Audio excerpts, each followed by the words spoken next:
All right, simple experiment, kind of just more of the same, trying to increase torque and increase it down below where this intake cuts out. I have the SP2P intake on there, which really kind of cuts out at around uh, 4,000, maybe 42.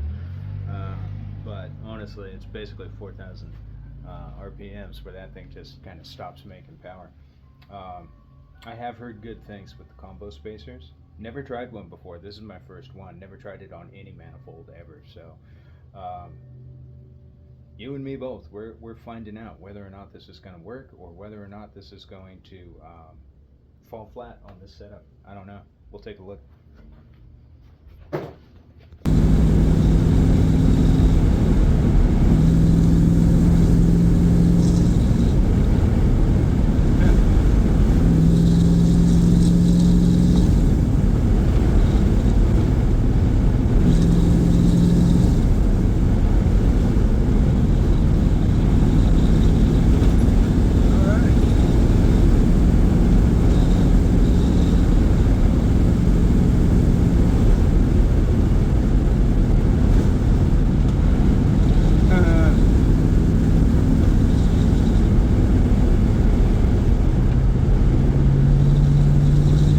Yeah, this is kind of fun.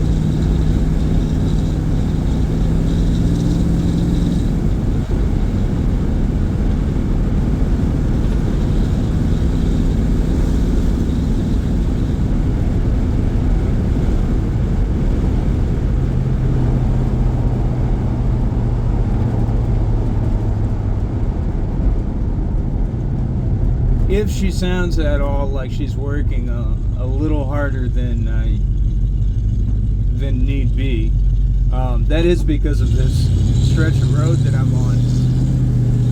I like to test.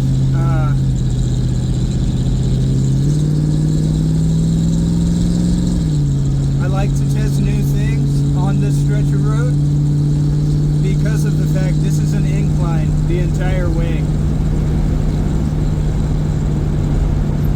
We have not leveled out.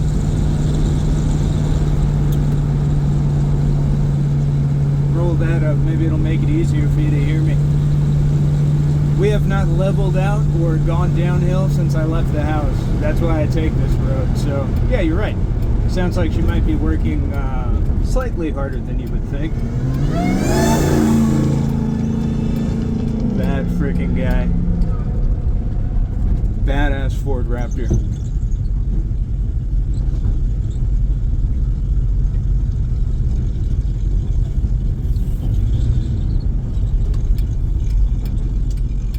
I saw him trying to catch up to me when he heard me start to dip into my secondaries a little bit, just trying to see what I felt.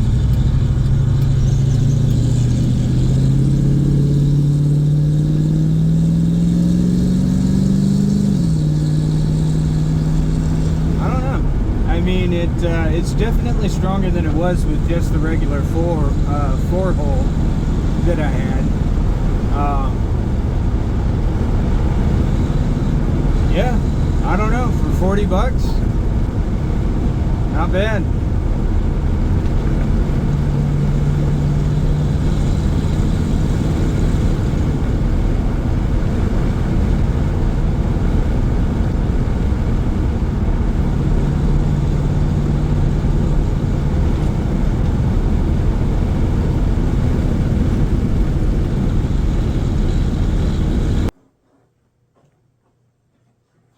All right, so final thoughts on this guy, the Speedmaster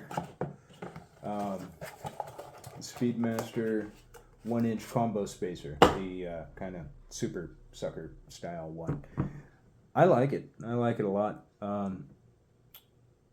It was better than what I had on there prior. What I had on there prior was I think it was Edelbrock, just their phenolic 4-hole spacer. And it's not that one doesn't work. That one worked fine, produced gains for me. Not mind blowing, but well, whatever. It's just a carb spacer. But this one was stronger everywhere.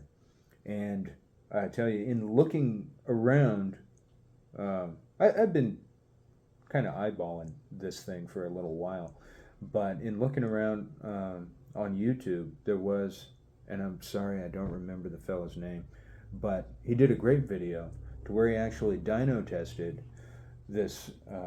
He dyno tested the Super Sucker um, carb spacer, and then he dyno tested it when he flipped it. When he flipped it over, so that the 4-hole side is not facing the carburetor, but it's facing the manifold.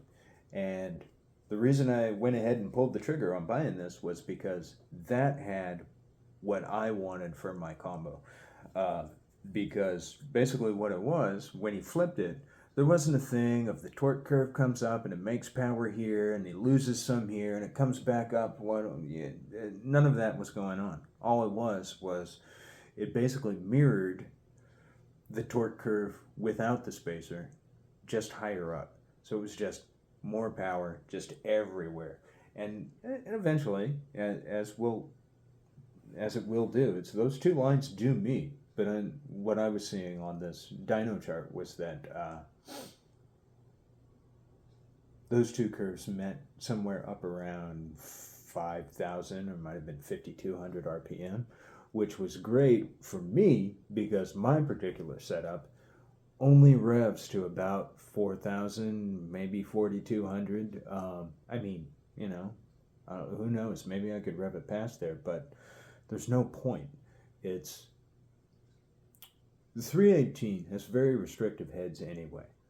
On top of which, I have chosen the SP2P 318 manifold, which has, it's a torque manifold. It's got these tiny little runners.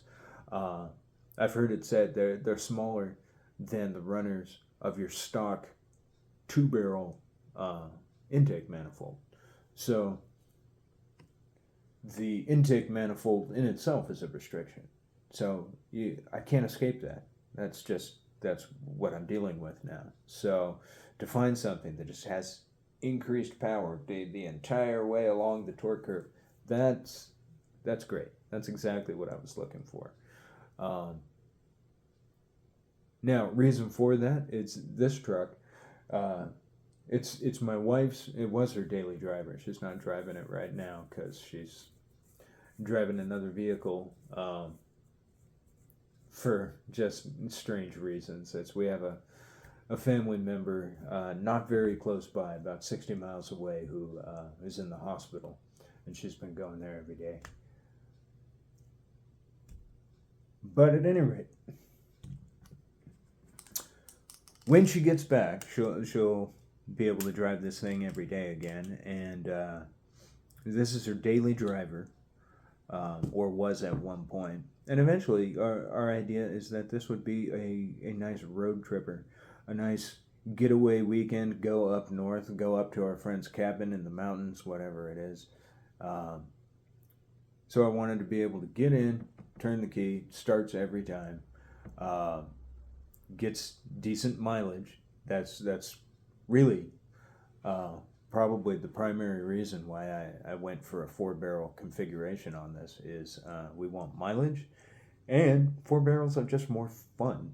I can try and pull power out of that with with a bit of a tune, so it's more fun for me,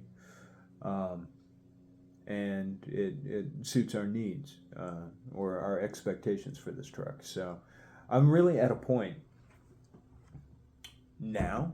I'm really at a point to where I think I'm probably going to stop fooling around with the engine anyway. Been doing some things to the interior, and eventually she needs to get painted, but I'll probably wait for tax time for that. But that being said, I think I'm done fooling around with the engine compartment. And when you reach that point in a build where you're kind of you feel good about what's under there, and you're kind of done messing around, because I know how to pull more power out of a 318. I could tear this thing down again and change directions and try to go with a power build, but that's what I'm saying is that's not in the cards. That's not something I'm even remotely interested in doing right now. but I can spend the odd $50 now and then. So it's I do a little research and I see these things, and if I see something that appears to be what I want and it's $50, yeah, sure, I'll throw it in there. 10 minutes worth of work, and like I said, happy with it, very happy with it. The truck is really becoming fun, and even prior to this, you know, my wife did get a chance to drive it around the other day, and she was quite happy with the way things are going. So I think we're really at a point to where we're no longer throwing big money into this, and for anyone at that point, something like this, I think you'd be very happy with for $50. I'm not a big bolt-on power guy. I find a lot of bolt-on power parts to be a little bit gimmicky. They're usually surrounded with a good amount of hype, and typically a price tag that goes along with that, because it's like, okay, there'll be some hype, they'll get some known guys to start talking about it. Next thing you know, the thing costs $180, $230, whatever it is, and you throw it in, and does it work? Yes, they work. And you get a little bit more power for $230. This doesn't make a lot of power either. It's a little bit more power everywhere for $50. There's a difference between a little bit more power for $50 and a little bit more power for $230. And a lot of these, you know, hype parts, it's like, it's going to require me getting in there, spending money on new gaskets, you know, my elbow grease, my time, all for a little bit more power. This, $50, very reasonable for what it is. It was an aluminum spacer, CNC for $50. And it works. It took 10 minutes to install that, so I'm very happy. I will tell you this much. I have another one of these. It's a 2-inch spacer. My understanding is that the 2-inch is better than the 1-inch, but it's better like this much. But being that I have it on the shelf anyway, what the hell? Yeah, I'll do a test on that. I'm interested, seeing what this one did. I'm interested in seeing what that one feels like. So keep an eye out for that. And if you find these videos helpful at all, please go ahead and like them. I don't know. I'm nowhere near having a volume of subscribers or a number of videos that I'm ever going to make anything, but I would like to think that someday I might get to brag about the fact that I received a $30 check from YouTube. So if you can, help me out. Have a good one.